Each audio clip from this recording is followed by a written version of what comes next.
परमेश्वर का एक वचन निकालिएगा बाइबल से, व्यवस्था विवरण की किताब, उसका 10 अध्याय और 12 आयत, उसको पढ़िए। अब हे इज़राइल, तेरा परमेश्वर यहोवा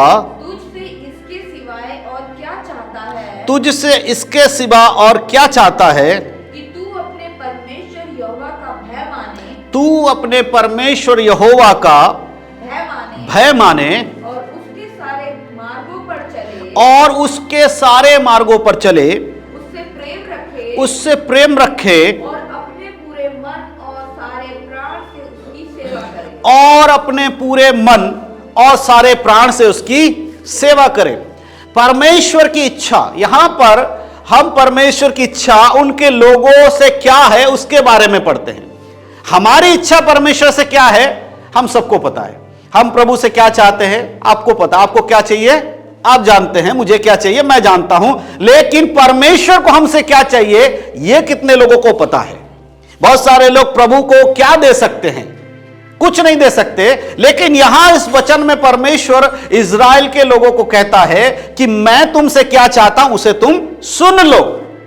प्रभु का दास मूसा इस बात को यहां पर लिखते हुए कहता है कि परमेश्वर ने तुमसे अपने आप को पाने के लिए क्या मांगा है वो मैं तुम्हें बताता हूं। परमेश्वर आपसे धन दौलत नहीं मांगता, परमेश्वर आपसे सोना चांदी नहीं मांगता, परमेश्वर आपसे उत्तम वस्तु की भेंट नहीं मांगता, परमेश्वर आपसे किसी की बलि नहीं मांगता, लेकिन परमेश्वर आपसे क्या मांगता है। हालेलुया। आज बहुत सारे विश्वासी लोग क्या करते हैं, हे परमेश्वर मेरे जीवन में अगर ये काम होगा तो मैं 4 संडे उपवास रखूंगा।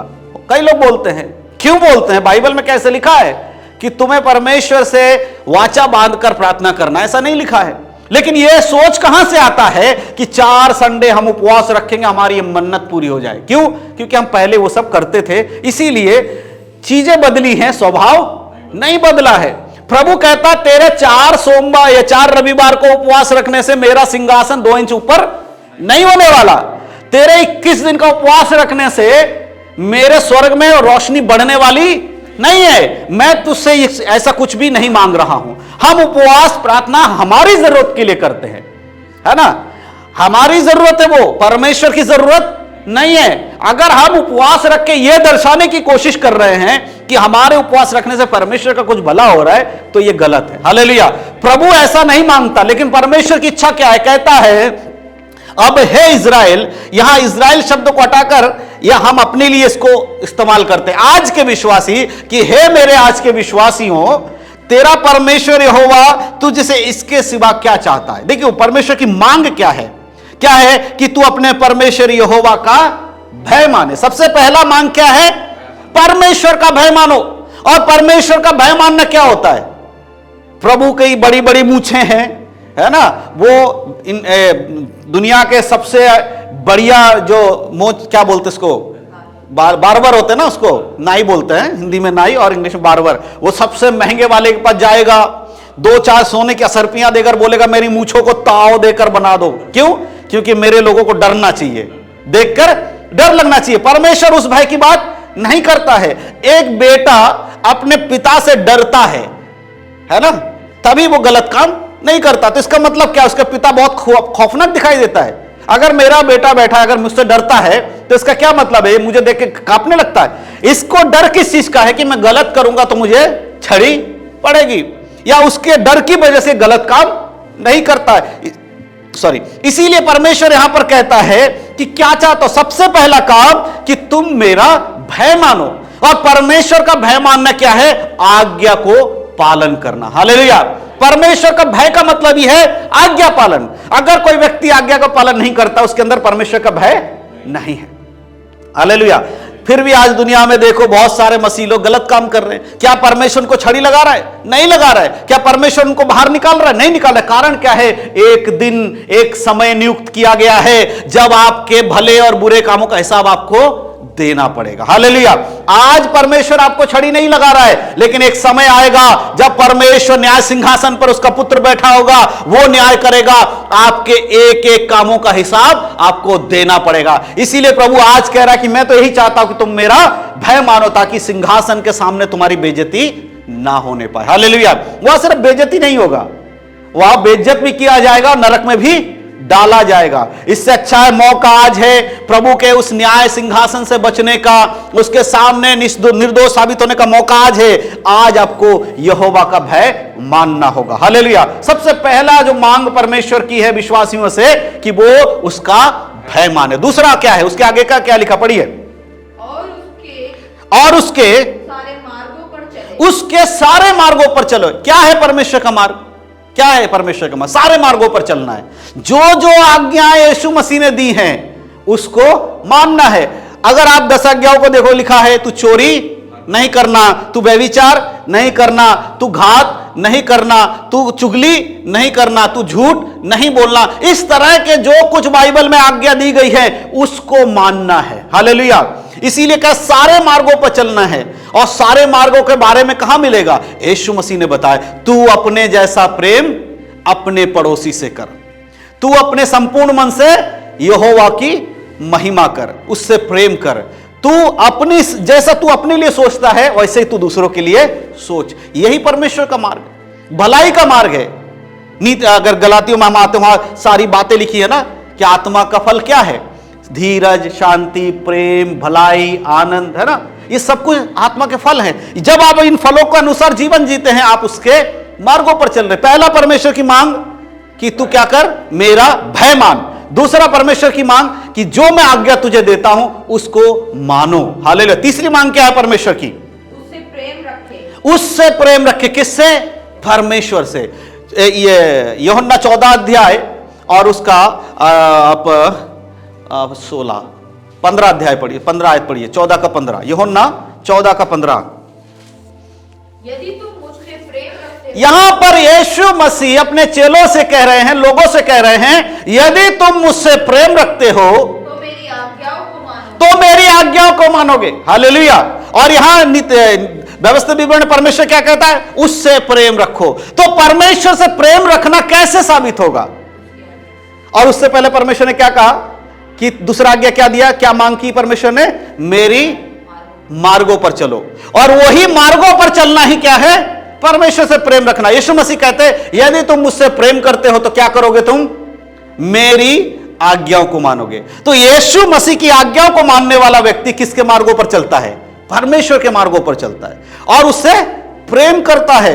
अगर ऐसा व्यक्ति जो परमेश्वर के मार्गों पर चलेगा उसको मिलेगा क्या? क्या मिलेगा? पढ़िए उसके 16 आयत पढ़िए, यूहन्ना के 14 का 16। मैं पिता से विनती। यीशु मसीह कह रहे हैं जब तुम मेरी मार्गों पर चलोगे, मुझसे प्रेम करोगे तो मैं पिता से विनती करूंगा और वह तुम्हें एक सहायक देगा। तुम्हें एक और सहायक देगा। एक सहायक कौन है? यीशु मसीह है, जो तुम्हें सही मार्ग बता रहा है, बाइबल के वचनों से दिखा रहा है तुम्हें क्या करना है क्या नहीं करना है। लेकिन इतना ही नहीं, कहता है तुम्हें एक और सहायक दूंगा जो तुम्हें वचनों का और अधिक ज्ञान देगा। वो कौन है? क्या लिखा है? एक और सहायक देगा। हाँ देगा। वो सर्वदा तुम्हारे साथ रहे। और क्या करेगा वो?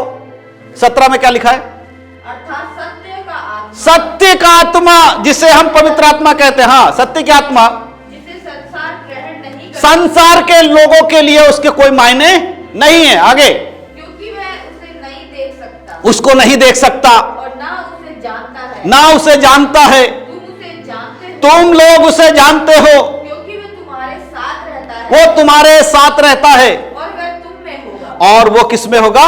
हम में होगा। परमेश्वर की मांग देखो क्या है? दो मांग, मेरा भय मानो, मेरे मार्गों पर चलो और मुझसे प्रेम करो। इसके बदले में क्या क्या मिल रहा है? कि तुम्हें वो दूंगा जो संसार नहीं ले सकता। हालेलुया। परमेश्वर मांग थोड़ा रहा है, दे ज्यादा रहा है। प्रभु अपने लिए कुछ भी नहीं मांग रहा, जो मांग रहा है वो आपकी भलाई और हमारे भलाई के लिए मांग रहा है। इसीलिए परमेश्वर को धन दौलत सोने चांदी से कभी भी खरीदा नहीं जा सकता। आप धनी हैं, आप 10 रुपए ज्यादा चर्च में दान कर देंगे, 100 रुपए ज्यादा दान बॉक्स में डाल देंगे, दशवांश दे देंगे, उससे बढ़कर कुछ कर देंगे। याद रखना, ये सब कुछ केवल और केवल आपकी भलाई के लिए है। इससे परमेश्वर का कुछ भी भला नहीं होने वाला। हालेलुया। जो कुछ हम परमेश्वर के लिए करते हैं वो सब कुछ लौटकर परमेश्वर हमें ही देता है। दान हम जब देते हैं उसको लौटाकर कौन देता है? परमेश्वर देता है। बाइबल में लिखा है कि जब भी तुम दान करो बिना कुड़कुड़ाए, अगर आप कुरिन्थियों की पत्री में लिखा है, पढ़ोगे तो लिखा है बिना कुड़कुड़ाए, बिना किसी के दबाव में आकर जैसा अपने मन में ठानो वैसा ही दान करो। हालेलुया। जब आप उस प्रकार का दान करते हैं परमेश्वर आपके दानों को ग्रहण करता है। हालेलुया।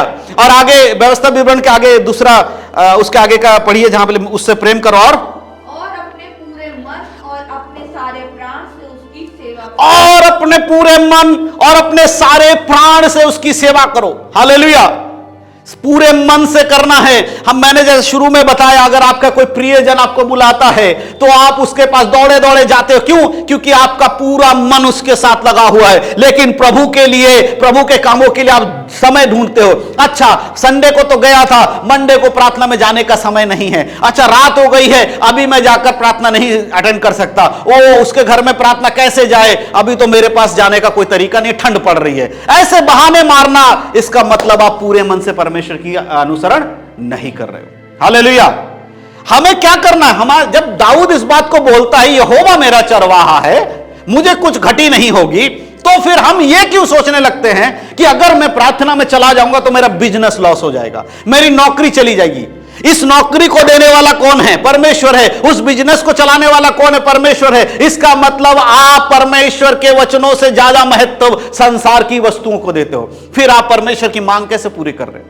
अपने संपूर्ण मन से यहोवा पर भरोसा रखना। जिसने आपको नौकरी दिया है, क्या वो आपको दूसरी नौकरी नहीं देगा? जिसने आपको बिजनेस से बड़ा, क्या वो आपके बिजनेस को घटे होने से फिर उबारेगा नहीं? हालेलुया। प्रभु से प्रार्थना करो, मार्ग निकालने वाला परमेश्वर है। जब आप समर्पण के संग प्रभु में आओगे, आपका नुकसान होगा तो भी आपको दोगुना फल मिलेगा। अय्यूब के जीवन में कितना कुछ था, हजारों उसके ऊंट थे, हजारों उसके गधे थे, उसकी खेती बाड़ी, उसके बच्चे थे, सब मर गए, लेकिन फिर भी उसने परमेश्वर पर विश्वास रखा। वचन में लिखा है आखिरी में जाकर फिर से उसके बच्चे उत्पन्न हुए, फिर से उसकी पत्नी गर्भवती हुई, बच्चों को उत्पन्न किया, फिर से उसके दुगने ऊंट बन गए, दुगने खेत बन गए। डबल आशीष किसने दिया? परमेश्वर ने। क्यों? क्योंकि उसने एक स्टेटमेंट कहा, परमेश्वर ने, प्रभु ने दिया, प्रभु ने लिया, उसके नाम की महिमा हो। जिस दिन हमारे अंदर ये स्वभाव आ जाएगा, आज अगर मैं एक घर में रह रहा हूं, अगर मुझे परमेश्वर बोलेगा इस घर से निकलकर तुझे झुग्गी में जाना है, मैं जाऊंगा, क्योंकि मुझे परमेश्वर वहीं से उठाकर यहां लाया है। अगर यहां से फिर वहां पटकेगा तो मुझे पता है जो मुझे वहां से यहां पहुंचाया है फिर मुझे इससे भी ऊपर ले जा सकता है। हालेलुया। इसीलिए प्रभु पर विश्वास रखना है। असंभव कुछ भी नहीं है परमेश्वर के लिए। मनुष्य के लिए असंभव है, लेकिन परमेश्वर के लिए असंभव नहीं है। लोग आज भी देखकर कहते हैं ऐसे कैसे हो रहा है, इतना। हमें पता है कौन चला रहा है, परमेश्वर चला रहा है। कोई टेंशन नहीं है, कल पैसा आएगा नहीं आएगा मालूम नहीं, महीने के अंत में किराया देने के लिए पैसा है, महीने के अंत में इसको करने के लिए पैसा है, महीने के अंत में यह करने के लिए पैसा है, कभी भी खाली नहीं रहता है। हालेलुया। क्यों? क्योंकि प्रभु ने वायदा किया है यदि तू मेरे मार्गों पर चलेगा तो मैं तेरी जरूरतों को पूरा करूंगा। हालेलुया। इसलिए परमेश्वर कहता अपने संपूर्ण मन से और प्राण से उसकी सेवा कर। उसकी सेवा जब हम करते हैं हमारी जरूरतों का ख्याल वो रखता है। हालेलुया। आज ये वचन परमेश्वर का हमें यही याद दिला रहा है। हमें याद रखना चाहिए कि प्रभु हमसे क्या मांग रहा है। कुछ भी नहीं मांग रहा है, सिर्फ यही कि हम उसका भय माने, उसके मार्गों पर चले, उसकी आज्ञाओं का पालन करें, अपने संपूर्ण मन से उस पर विश्वास करें और उसी की सेवा में दिल और जान से हम आगे बढ़ते रहे। यही परमेश्वर की मांग, इससे ज्यादा कुछ परमेश्वर नहीं चाहता। लेकिन हम क्या कर रहे होते हैं? हम प्रभु को खुश करने के लिए दान देकर, पैसे देकर, है ना, उपवास रखकर हम सोचते हैं इससे परमेश्वर खुश होता है। लेकिन बाइबल कहती है ये सारी वस्तुएं तुम्हें वापस मिल जाएंगी, लेकिन परमेश्वर की मांग यही है कि तू उसका भय मान। इसीलिए नीति वचन में लिखा है, परमेश्वर कहता है यहोवा का भय मानना बुद्धि का मूल है। हालेलुया। जो उसका भय मानेगा उसकी बुद्धि खुलेगी और वो अच्छे अच्छे कामों को कर पाएगा। हालेलुया। इसीलिए आज ये वचन सिर्फ इसलिए नहीं है कि आप इसे पढ़ो, यहां पर शीर्षक में अगर आप पढ़ोगे तो ये व्यवस्था विवरण जो लिखा है ये मूसा के दिए हुए परमेश्वर के जो आज्ञा थी, जो व्यवस्था थी इजराइल के लोगों के लिए, उसमें परमेश्वर का मांग लिखा गया है कि प्रभु की इच्छा उसके लोगों से क्या है। यहीं पर हम सिर्फ इस आज्ञा को पढ़ सकते हैं। उसके बाद प्रभु कुछ नहीं चाह रहा है, यहीं पर क्लियर परमेश्वर कह रहा है मुझे ये तुम्हारे जीवन से चाहिए। हालेलुया। अब हमें देखना है क्या हम ये परमेश्वर के लिए कर पाएंगे। अगर हम ऐसा परमेश्वर के लिए कर पाएंगे तो प्रभु हमारे लिए उत्तम मार्ग को खोल देगा। हालेलुया। अपनी आंखों को बंद कर हम प्रार्थना करेंगे। सर्वशक्तिमान पिता परमेश्वर, हम आपका धन्यवाद करते हैं।